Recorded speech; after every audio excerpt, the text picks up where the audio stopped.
imaginer les Martine Moïse tourner sous scène de crime là, l'a regardé Jovenel à terre, tellement mon caca.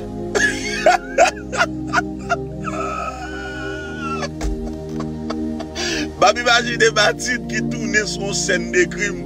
Là elle cherche un laptop pour la chaque green parole Jovelin dit dans interview yo gen importance pour population. Chaque déclaration Jovelin yo après 4 ans gen importance pour population. Eh bien question qu'a posé Kounia après Jovelin fin dit que après Belmel yo fin assassiner papa et puis yo bay Belmel 4 balles dans poignet li. Eh bien après 4 balles ça Belmel pas indisposé, li pas perdre connaissance rien, li fin quitter kaila, li fin quitter espace là, mais li retourner dans espace al prend laptop li. Jodi an la n'a décortiquer chaque grain parole, chaque grain message Jovelin envie faire passer mais elle pas veut dire clair. Gen bagay Jovelin dit clair mais par contre si c'est pas respect pour Belmel, Jovelin gen bagay li pas veut dire clair, nous ouais qu'il toujours kembe respect gen pour Belmel. Et ça fait que et zami ça nan ti analyse li dit est-ce que Jovelin te kon fait ceci cela ensemble avec Martine Moïse. Bon, par respect, nous pas répéter mais zami a répéter clair parce que yo pas qu'à comprendre comment que yon moun prend 4 balles et puis pour le gain force avec courage pour le camper. Non seulement il prend 4 balles et puis pour la garder Maril, il a pété balle sous lui, il assassiné le comme ça. C'est deux bagages qui t'a fait Martine rete dans espace. Soit pour t'a dit, il pas abandonner Maril malgré le fin mourir, la prêté là, bon côté cadavre là jusqu'à ce que yo mettel, yo vinn prendre ambulance vinn prendre mettel la morgue ou bien que Martine pas gain force, perdre connaissance, li rete là pour juste ambulance vinn prendre al mener l'hôpital. OK, sécurité le vini ambulance pour le mener l'hôpital. Mais Martine pas aucun intérêt pour moun nous prend 8 balles, OK, et puis pour toujours gain force pour camper et puis pour fin quitter espace pour retourner là-dedans encore al prend yon laptop. Qui important yon laptop gain après yon crime comme ça fin fait. En tout cas, zami en fait connaît Martine c'est caméra de surveillance qu'elle dal prend, c'est serveur qu'elle dal retirer pour capable détruire toute preuve contre assassinat ça. En tout cas, nous pas fait trop parler, nous pral tande ensemble citoyen ça analyse vraiment fort et docteur Figaro qui penchait toujours sous même question Martine. Docteur a dit si Martine pas un témoin, li pas un suspect, en bien Martine c'est un coupable dans assassinat président Jovenel Moïse propre Maril parce que Martine t'a supposé premier monde qui témoin crime ça parce que il était là dans espace là, il t'a parlé ensemble avec Marilyn, monsieur envahi commencer péter balle tout partout sous président. Martine t'a supposé premier témoin dans dossier assassinat ça. Martine pas t'a supposé à courir pour la justice à chaque fois pour pas répondre question. En tout cas, nous pas fait trop parler, en nous télé ensemble analyse ensemble avec citoyen ça et n'a quitté ensemble avec docteur Figaro sous dossier assassinat président Jovenel Moïse, surtout sous Martine Moïse. Moïse tourne sur une scène de crime pendant fort qu'on est, il te prend 8 balles. Jovelin, merci en pile parce que ban nous ti bail ça parce que nous te soif tant de ti causer ça parce que grand pile humain, grand pile extraterrestre, nous connaît nèg qui gen code dans tête yo qui te soif ti causer ça ou vinn ban nous là. Ou dit belle-mère tourner dans caille là chercher un laptop. Il te prend 8 balles. Ouh mon Dieu. Merci en pile. Jovelin, parce qu'on fait nous comme ça. Martine Moïse tourne sur une scène de crime, guys. Côté criminologue, yo. Comment Martine fait tourner sur scène de crime? Ça, c'est pas une confirmation, là, le chercher. Faut que nous, les Martine. Qui ça, Martine, t'a le chercher? J'ai pression. Nèg oublié caméra ou bien oublié serveur. Martine tourne là, derrière. On a boulé, monsieur. On a boulé. Ouais, si Haïti, son timon, n'a pas mis la genou sous grage. Bah, c'est gay. Ah! Ça, Martine a cherché. Elle cherche son laptop. Menti. Le serveur, Martine déblié, parce que c'est lui qui est responsable pour prendre serveur. Et si vous ne prenez pas serveur, il y a des problèmes à vous. Il faut tourner ou aller chercher. n'a joué à interview Jovenel, hein? Moi n'a joué à monsieur. Moi n'a joué. Moi n'a fait la tournée en haut. Moi-même dit nous sommes restés sur ça. Comment Martine Moïse fait tourner, là, il cherche un laptop. Soit disant, on te fait qu'on prend 8 balles.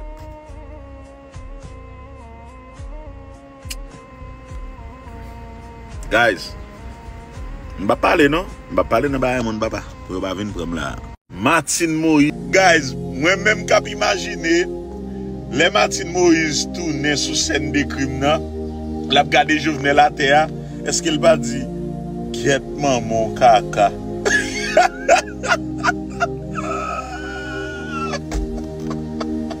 Babi imagine Martine qui tourne sur scène de crime. Là, elle cherche un laptop pour la jambe Jovenel à terre pour dire quiette maman et puis il crache sur Jovenel tout.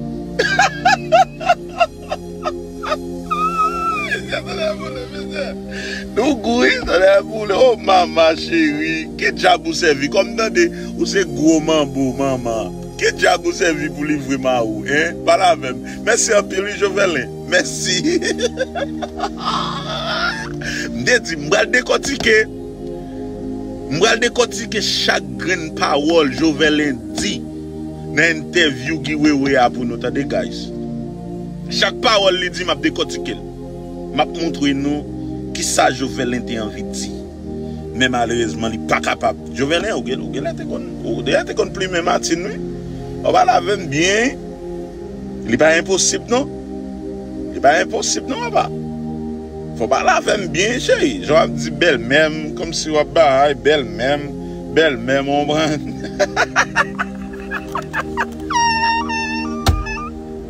Guys, moi-même Martine a menti grossièrement dès le premier jour sur des choses qu'on peut facilement contre-vérifier. Pourquoi a-t-elle menti sur des affaires qu'on peut facilement contre-vérifier? C'est parce que rapidement, elle a craqué, elle n'a pas suivi le script qu'on lui a proposé. Voilà pourquoi vous avez compris, après ces 2 entrevues tissées ou truffées de mensonges qu'elle a accordées au réseau CNN, jamais n'a-t-elle accordé d'entrevues à des enquêteurs ou à des journalistes haïtiens.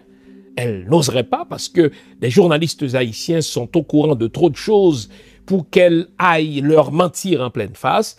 Elle a préféré accorder des entrevues truffées de mensonges à des étrangers, question de se faire une image de victime parce qu'elle sera candidate. Je vous l'avais dit, dès la première semaine.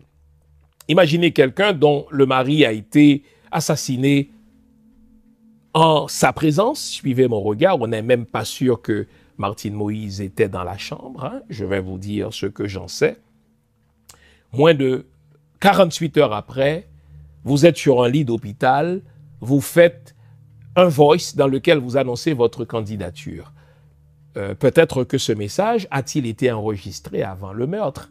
Si le message a été enregistré avant le meurtre, cela voudrait dire que Martine Moïse, une fois de plus, était au courant de ce qui allait se passer. Martine a menti sur autre chose.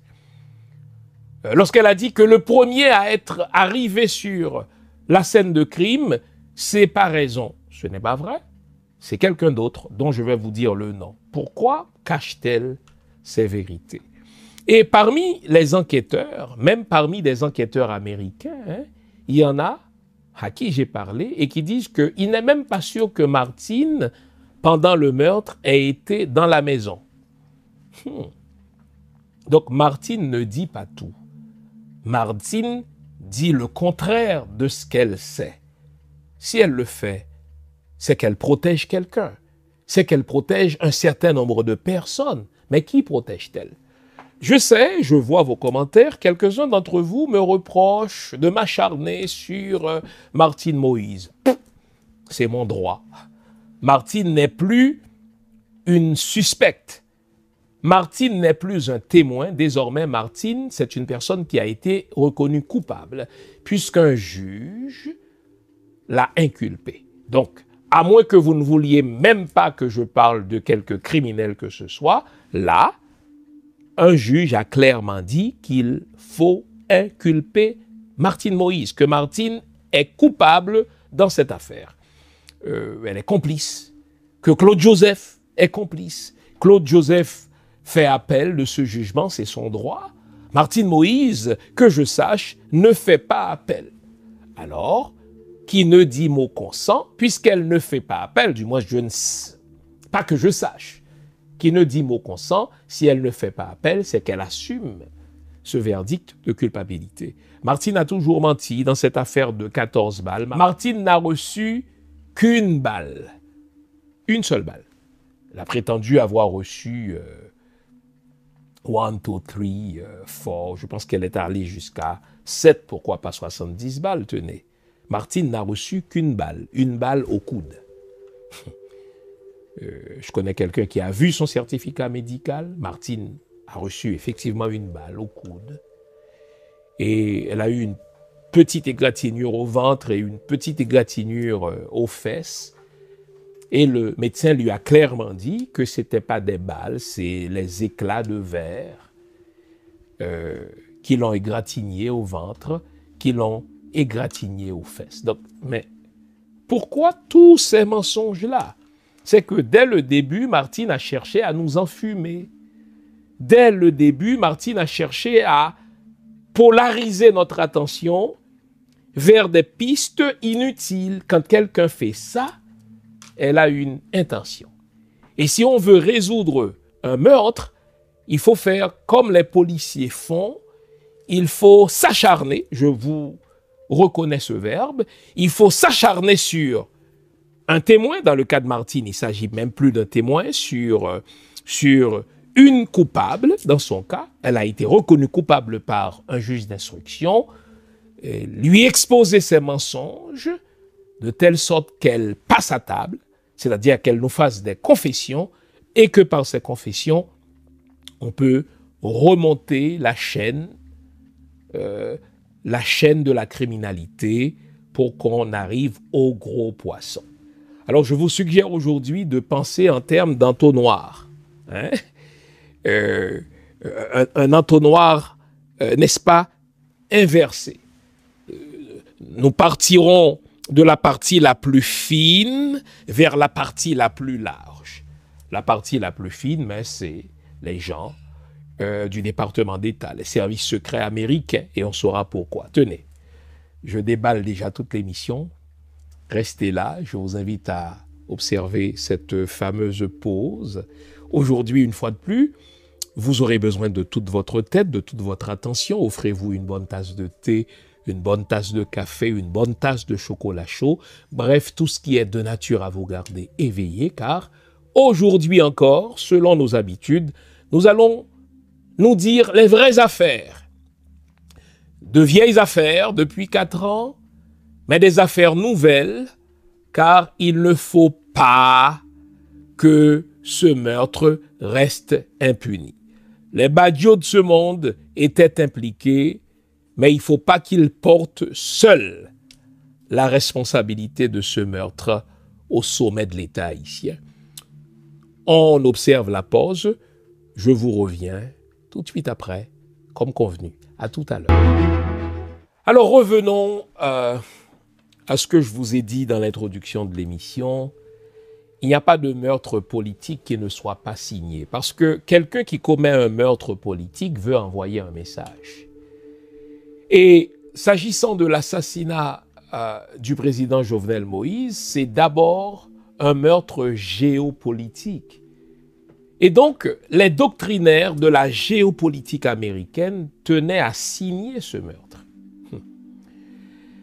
Ma formation d'historien m'impose un certain nombre de déformations. Un historien est tout le temps en train de comparer. Pour quelle raison? Parce qu'il n'y a rien de nouveau sous le soleil.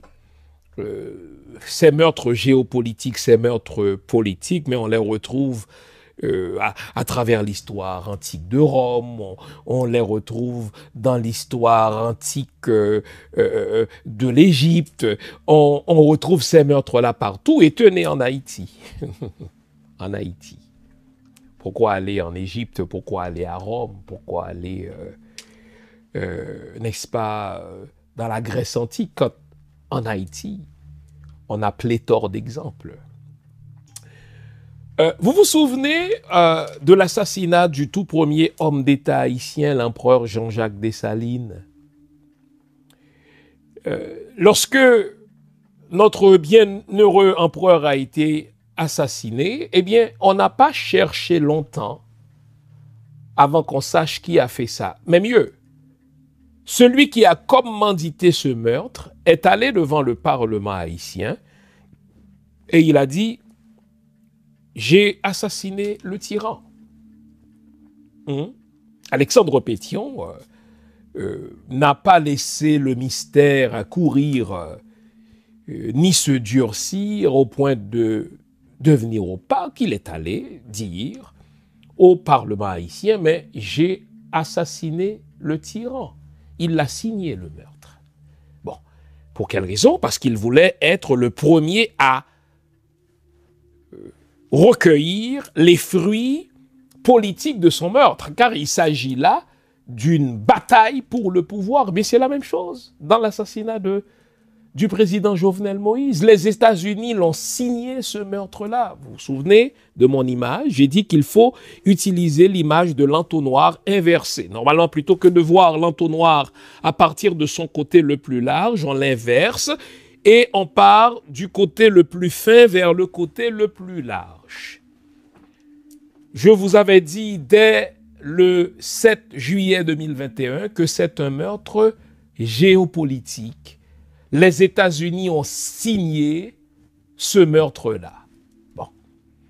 À moins qu'on soit un enfant de 2 ans, à moins qu'on ne s'intéresse pas du tout à l'histoire géopolitique d'Haïti, tout le monde sait que personne ne peut oser opérer un coup d'État en Haïti, que personne ne peut commettre un meurtre politique, tuer un ministre, tuer pour des raisons politiques un homme d'affaires, sans avoir la bénédiction des États-Unis, sans planifier le meurtre avec les États-Unis. Si vous en doutez, posez-en la question au colonel Himmler Rébu. Il est encore vivant. Himmler Rébu, c'est ce jeune officier de police, alors commandant du corps des Léopards, unité spécialisée dans la défunte armée d'Haïti.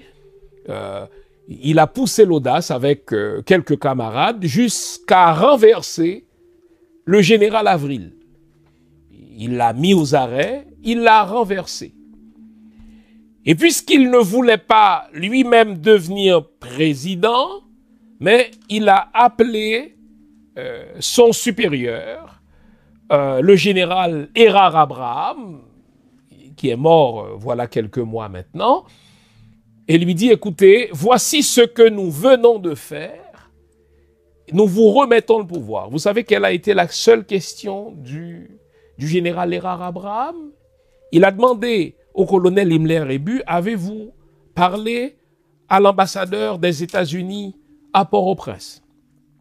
Dès lors que Himmler Rébu lui a dit que non, qu'il n'avait pas parlé à l'ambassadeur des États-Unis, donc il n'avait pas la bénédiction de l'ambassade des États-Unis pour renverser Prosper Avril et pour remettre le pouvoir au général Abraham. Vous savez ce que le général Abraham a dit à Himmler Rébu, mais votre affaire ne marchera pas.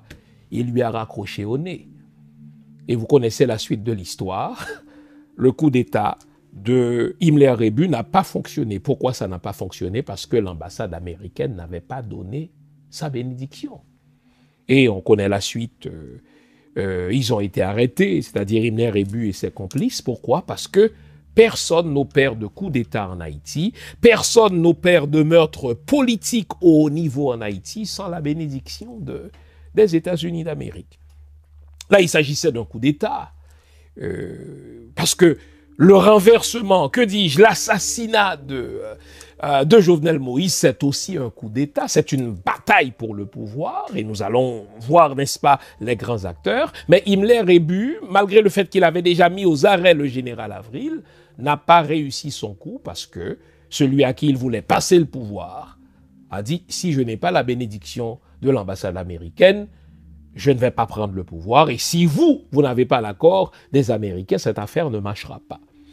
Les propos de Erard Abraham était prophétique, parce que c'est un homme, hein, n'est-ce pas, c'est un homme de carrière dans l'armée d'Haïti.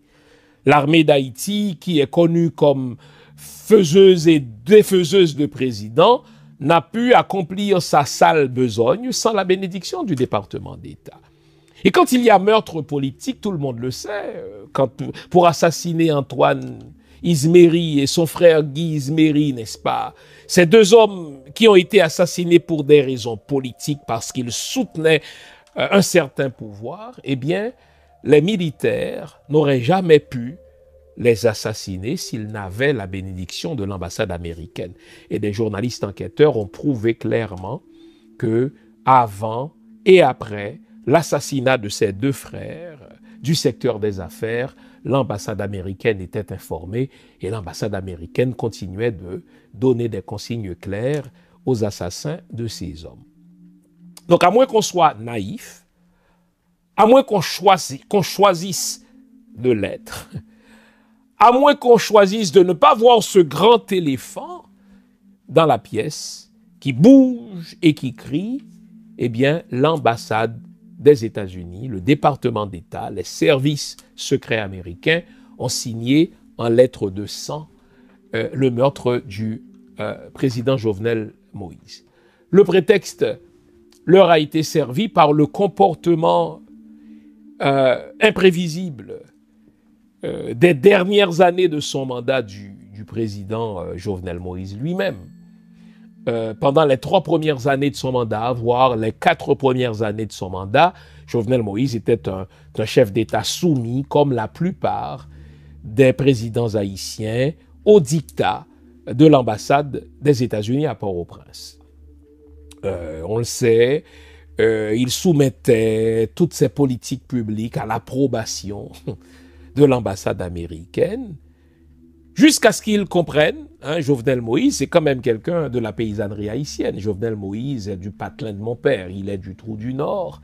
Et les paysans ont toujours ce vieux réflexe nationaliste, que j'approuve d'ailleurs, et que les services secrets ne prévoient pas toujours. Jovenel Moïse avait une promesse phare, celle d'électrifier tout Haïti en 2 ans. Et voilà qu'il s'approchait dangereusement de la fin de son mandat et tout le monde cherchait l'électricité et ne la voyait pas. Alors il a choisi de mandater en secret quelqu'un de très proche de lui. Il l'a envoyé en Chine, il l'a envoyé en Russie, par Cuba. Et les services secrets américains ont été pris au dépourvu. Et Jovenel Moïse a commis l'imprudence, peut-être l'outrecuidance, jusqu'à en parler ouvertement, mais après les faits, à Madame l'ambassadeur des États-Unis à Port-au-Prince. Et quelqu'un qui a assisté à cette rencontre m'a dit que Madame l'ambassadeur des États-Unis à Port-au-Prince a réagi comme quelqu'un à qui on venait de faire un bébé dans le dos.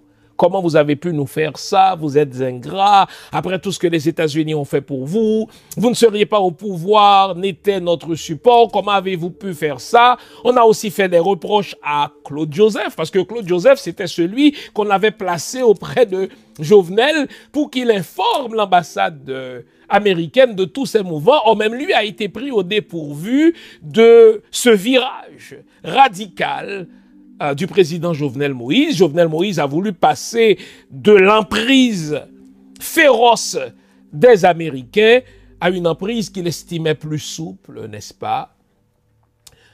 Celle du groupe de Shanghai, qui aujourd'hui est en train de se dessiner comme le groupe du BRICS. Hein, suivez mon regard.